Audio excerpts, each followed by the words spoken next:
Alors, voyons voir les résultats de cette élection présidentielle. Bon, il y a 2 semaines, les sondages avaient dit que ce serait serré. Est-ce que ça va le faire, ou est-ce que je vais avoir honte de mon pays pendant 5 ans?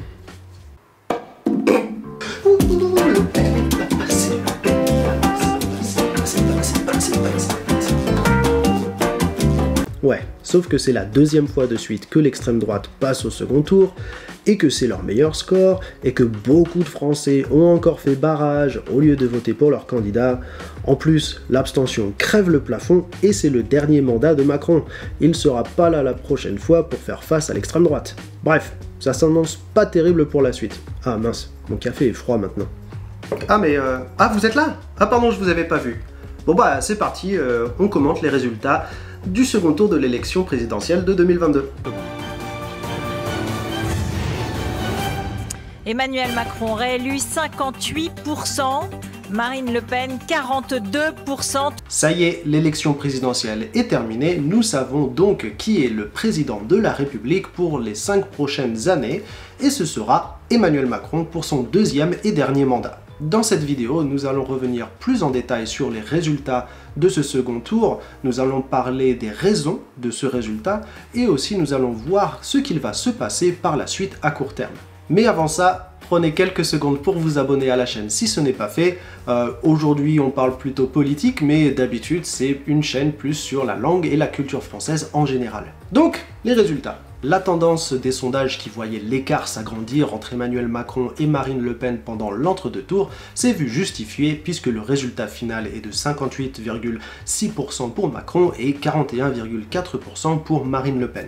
Ça, ce sont les votes exprimés, donc ceux qui ont été donnés à l'un ou à l'autre des candidats. Cela n'inclut pas les votes blancs ou les votes nuls. À la suite du premier tour, les sondages donnaient Macron vainqueur, 54 à 46%, donc l'écart s'est bien creusé, mais on est loin du résultat d'il y a 5 ans où il avait gagné le même duel, 66 à 33%. 71,9% des Français ont voté au second tour de cette élection, ce qui est environ 1,5% de moins qu'au premier tour. Mais surtout, c'est le 2e plus mauvais taux d'abstention pour un second tour de la 5e République. Parmi ceux qui ont voté, 6,3% ont voté blanc, le 3e taux le plus important de la 5e République, et 2,2% ont voté nul. Si on retire donc ces 2 catégories de vote, on se retrouve avec 65,8% d'électeurs inscrits sur les listes électorales à avoir voté pour l'un des 2 candidats. Bien entendu, il faut prendre en compte ce vote blanc qui est une prise de position politique puisque l'électeur s'est rendu jusqu'à son bureau de vote pour le déposer, que ce soit parce qu'il ne croit pas dans le système politique en place ou parce qu'il ne supporte aucun des 2 candidats présents au second tour. Interpréter l'abstention ou les votes nuls, c'est un petit peu plus compliqué. Tout simplement, on ne sait pas exactement pourquoi chaque personne s'abstient d'aller voter. Peut-être que c'est une forme de critique politique ou alors tout simplement, il ne s'intéresse pas à l'élection présidentielle. Et après, il y en a qui trouvent aussi le moyen de faire autrement, comme le candidat du premier tour, Jean Lassalle, qui est allé au bureau de vote pour finalement se déclarer abstentionniste devant l'urne et repartir avec son bulletin dans la poche. Ce qui est une façon de dire qu'on n'est pas très content. Au passage, son acte est illégal puisqu'il est interdit de discuter et de délibérer dans le bureau de vote. Sur les électeurs qui ont donc donné leur vote pour l'un des 2 candidats du second tour, 58,54% ont voté pour le président sortant, Emmanuel Macron, et 41,46% pour la candidate de Rassemblement National, Marine Le Pen. Si l'on reporte ça en nombre de votes, Macron a obtenu 18 779 641 votes et Marine Le Pen 13 297 760. A noter que le nombre d'abstentionnistes s'élève à 13 656 109. Donc vraiment, la 2e place de l'élection revient à l'abstention et non pas à Marine Le Pen. L'écart entre les 2 candidats qui étaient annoncés il y a 2 semaines à environ 8% s'est donc étendu jusqu'à atteindre 17%. Plusieurs phénomènes expliquent cette évolution. Par exemple, il y a bien sûr le nombre assez important de personnalités, politiques ou non, qui ont appelé à voter pour Macron, ou au moins contre Le Pen.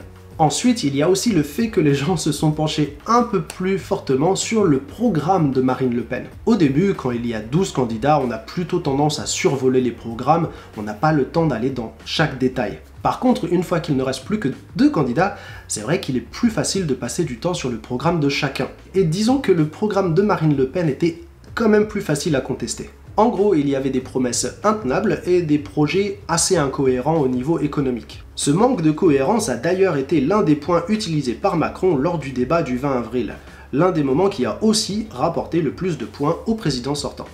Ce débat de presque 3 heures a donné un avantage certain au président, même si beaucoup l'ont trouvé plus agressif que Marine Le Pen. Bon après, à partir du moment où il a dit ça... Et donc, vous ne parlez pas à d'autres dirigeants, vous parlez à votre banquier quand vous parlez de la Russie. Clairement, la balle était dans son camp.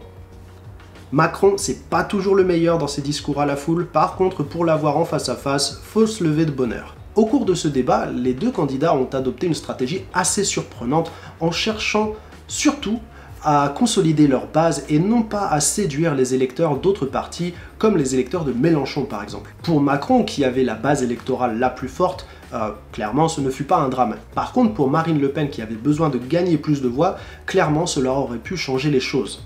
Et enfin, pour expliquer l'évolution de cet écart, il y a ce que j'appelle la sobriété électorale. En gros, juste après les résultats du premier tour, certains électeurs, notamment ceux qui ont voté pour d'autres candidats, étaient un petit peu à chaud.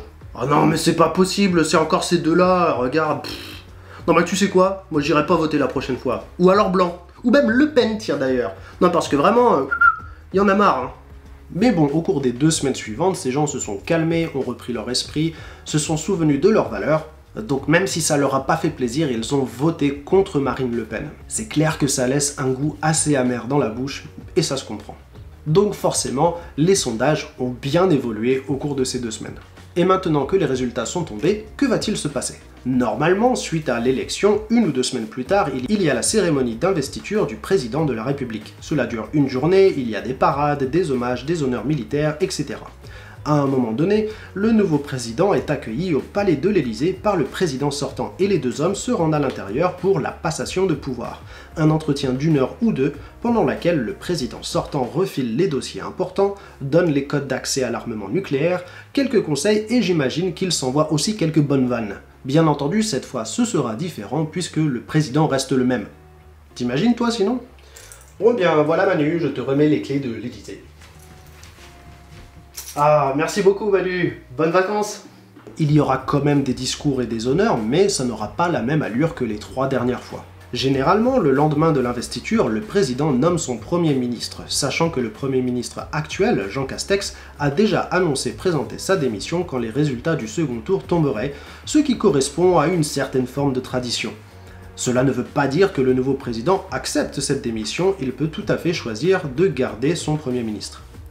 Une fois le Premier ministre nommé, les ministres du nouveau gouvernement sont annoncés quelques jours plus tard. Cette année, compte tenu de ce qu'il se passe en Ukraine, Macron fera certainement soit le choix d'aller le plus vite possible dans ses démarches, soit de garder une équipe déjà rodée le plus longtemps possible. Bon et puis après, c'est reparti pour 5 ans, et on espère que ce quinquennat se passera mieux pour notre président que le dernier. Et voilà, merci de m'avoir suivi pour toutes ces vidéos politiques au cours des derniers mois. Ça n'a pas toujours été facile, mais ça m'a fait très plaisir de couvrir cette élection avec vous. Bon, je suis content que ça se termine quand même, hein, parce que les vidéos politiques, mine de rien, ça crève. Là, je vais pouvoir repartir vers mes vidéos sur la littérature, sur l'histoire de France, de quoi? Les législatives dans 2 mois? Non!